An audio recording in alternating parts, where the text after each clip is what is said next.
Hello everybody, let's continue with our Astrology to Divinity 5. Now, last time in the first four rather, I discussed the role of transits of planets. But it's very important to understand transits is not an indicator of essence. It's a general indicator. And it is not very good idea to go by transits only. It's in fact not so correct also. Essence of the horoscope has to be known very correctly. Now, to know, all astrologers mostly falter on essence.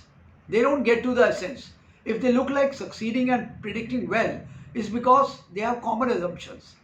Like Saturn is 11th, oh, you will get a lot of money. This is this, so you'll get this. But that is a wrong assumption. I'll give few examples. One of my friends had Saturn 11th, which is a very good sign. When his period came, he became a high court judge. And when he became a judge, his income fell 1/4. So I talked to another very good friend of mine, why is it that his income fell? He said, look, for him, honor, respect was far more important.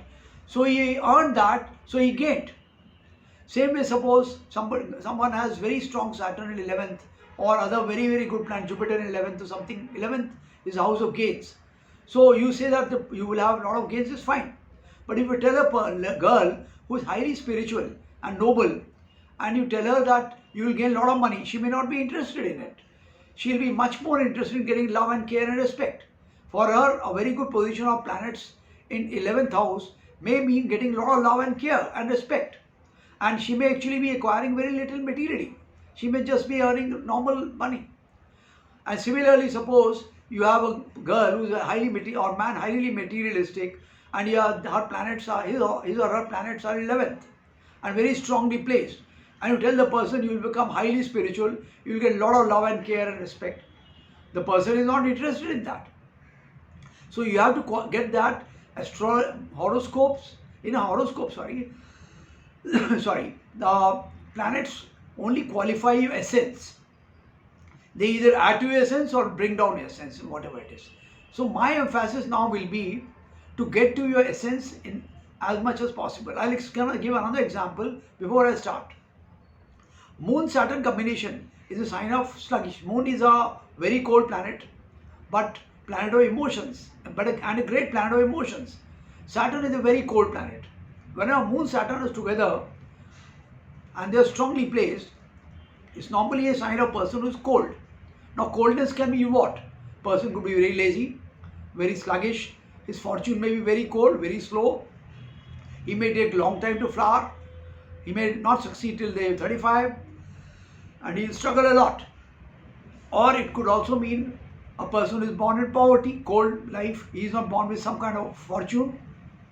And if other planets are very good, the person becomes fortunate after 35, 36.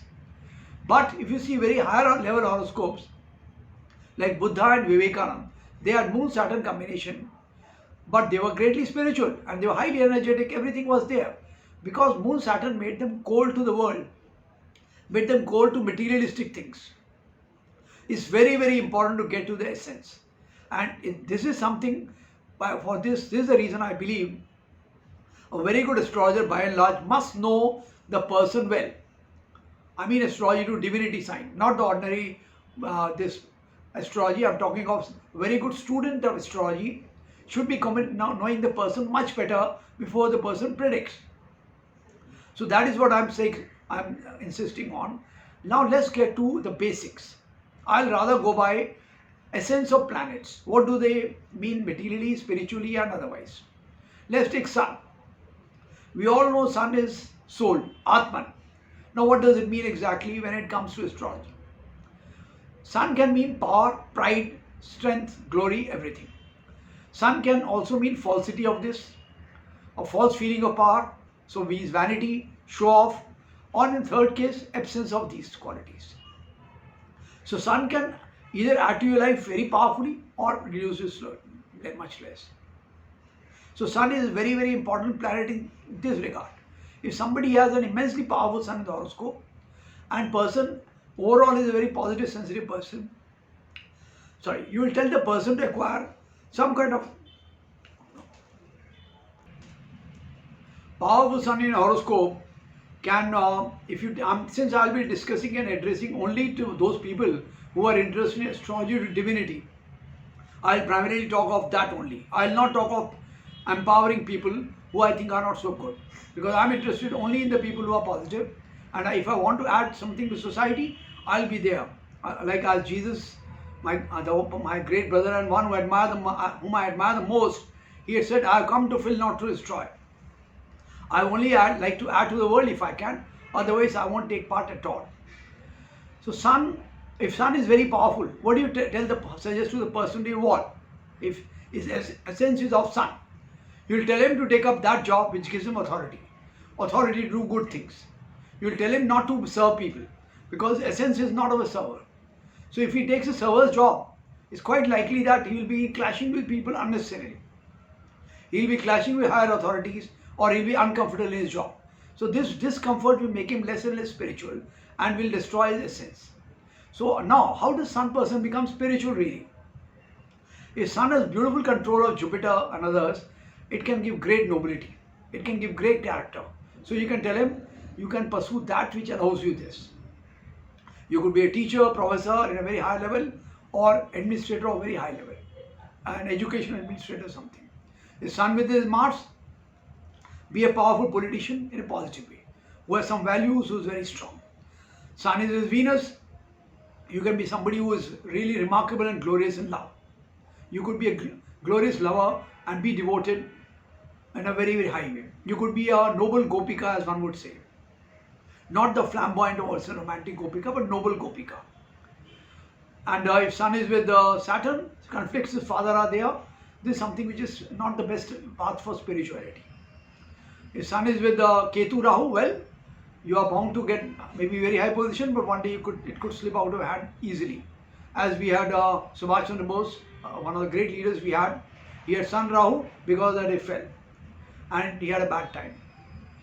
And though this is very, very, and sun Mercury, you could be somebody you could add in a knowledge way, intellectual way or something. You could be leader who adds to economics or something in a positive way. So we must understand the qualification. Sun with Mercury could mean a very, very learned, a very, very controlled person. And if other planets are good, it's very likely to be very learned also, who can evolve a lot by doing restrained, confident, positive work. And then of course you have to see various other combinations. But I'm just mentioning to begin with the bird's eye view. If those of you are more keen, can always get to me on my WhatsApp number and talk to me and discuss with me. But please don't ask me to make horoscopes. You have to get your horoscopes, then I can see them. So I finished with sun. Now let's come to Mercury. Sorry, moon. After sun is a king, sun is a soul. Now let's come to the queen, the moon. Now moon is a wonderful emotional planet. Moon is being the mother, it's also called the mother. Sun is the father, moon is the mother. So when moon is a mother, it's very important to understand what does mother mean exactly. Mother means love, emotions. So if moon is beautiful, unconditional love, unconditional care, service, spirit of care, respect and service. And in a very good way, it can be somebody enjoys the benefits and beauties and other of life by being very kind also. It could make a person who is very caring and kind. It could be a fantastic nurse, a noble nurse or whatsoever, noble doctor, anything. Now moon with other planets. When moon with Jupiter, you could serve through wisdom, through your knowledge, through your character, through your personality. Moon with the sun, you can serve, you can become a confident, positive ruler or a confident, positive administrator who does good things. But moon is weak with sun, because with sun is always Astar, or it's called Amavas moon. So it will be weak. So a moon will not be able to deliver goods there. Moon with Venus, beauty, romance. Then you are a natural gopika. If there is no negative influence, you are a natural gopika, you are a romantic person, and if Jupiter is good, you are going to have a higher personality and higher soul. That is those are people who should take up to creative work. They could become a filmmaker, media maker, something, and do wonderful good work. Moon is in Mercury, intellectual people, lawyers, wonderful thinkers, because moon is the mind, man, as we call man. So it will motivate you in that direction better. Other planets qualify the moon.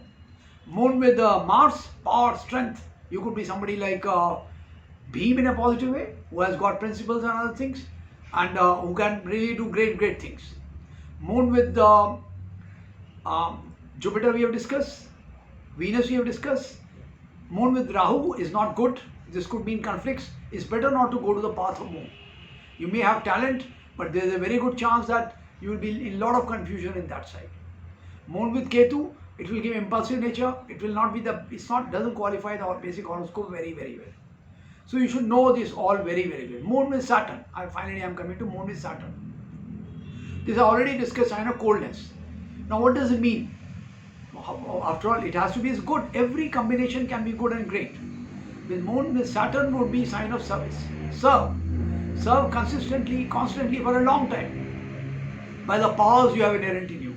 If you serve like Buddha and Vivekananda, you become tremendous, supreme, glorious person. And if you serve normally, you could be serving this society or some other people with your heart, and you could contribute to society in a big way.